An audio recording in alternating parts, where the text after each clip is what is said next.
Minnesota is Rust. Is this a muscle car? Number two. No, this is not a muscle car. Hold on. 1970 Mustang Fastback is what you see in front of you. Probably not a real Boss 302, because if it was, you probably wouldn't redo the stripes on the side and put 18s in the front and 20s in the back and paint it a different color, because it'd be worth too much money. But I see single headlights in the front. I see the fastback style, so that's a 1970 Mustang fastback. The hood scoop. If this was a Boss, if it had, if it was like a Mach 1, that might be like a Mach 1 hood scoop. If it was a Boss, it'd either be a shaker hood, where the air cleaner stays on top of the engine, and when you rev it, it kind of wobbles around a little bit, kind of cool. Or it would be a smooth hood if it had a regular enclosed air cleaner. But anyway, it's got high back buckets, so there you go. In the automotive world, you've got different genres of car.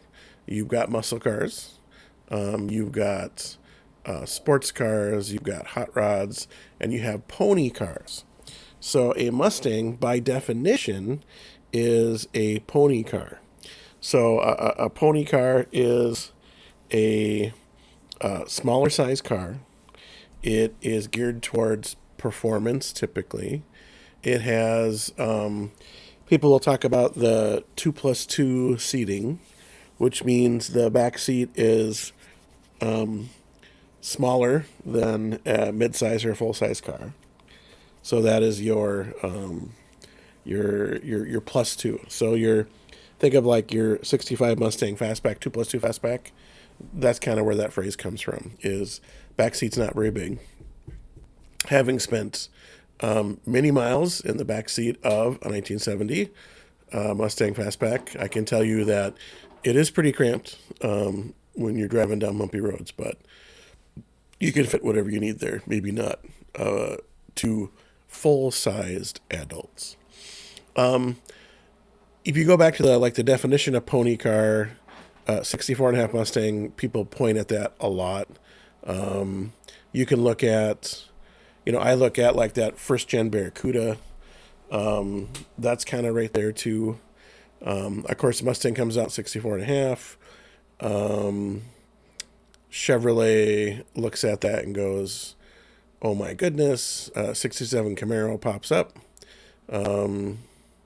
You have the Challenger pop up from Dodge, which was only, that smaller, a little bit smaller than a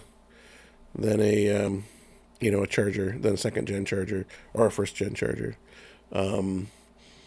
Thinking of like what was doing that Trans Am racing, you get to 69, 70, and you've got Camaros, Mustangs, AMXs from AMC. Javelins were there. Javelin is a good example too. Javelin full size front seat, only a two door full size front seat, small back seat. AMX full size front seat, no back seat. That's kind of where the X came from, experimental, I guess, from what I've read through the years. The like that Chevy 2 was too small to be considered a pony.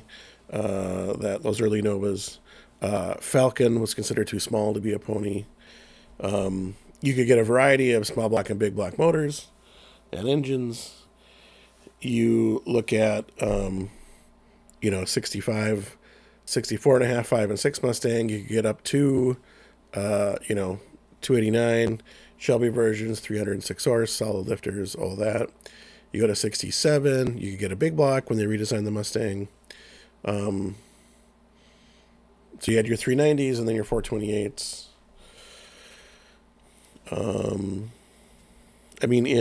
your Cudas and your Chargers, you could get your 383s, your 440s, and your Hemis. In your Camaros, you could get your 396s. and your 427s. So yeah, so that small engine or smaller chassis, full size front seat, small back seat, geared towards performance. It's pretty wild. You look at like a '67 Mustang. You could buy a brand new one for less than 2,000 with a 6 cylinder, or you could spend. I think the like a GT 500 was like 5,500 or 6,000, so 3 times as much, which is pretty wild. Kind of like today, a base model Mustang, might be 35, 40,000, or you buy the top of the line Shelby, which is top it on the door of 100,000. So there's your double the price. So that makes sense, I guess. Cars have always been expensive, right? So is this a muscle car? Technically, no. Is it cool? Yep. I don't know if I like the big chrome wheels and kind of the exaggerated stripe on the side. But it's cool. Your car, you do what you want, right? You do what makes you happy. You pay for it. It's yours. You do what you need to do. But this is a pony car, by definition, a pony car. Is it going to be turned away from a muscle car event? No. Most consider a pony car a muscle car too, but by definition. And in this series, we're talking about those definitions. So there we go. Thank you much. Is this a muscle car? Number 2, Minnesota is right.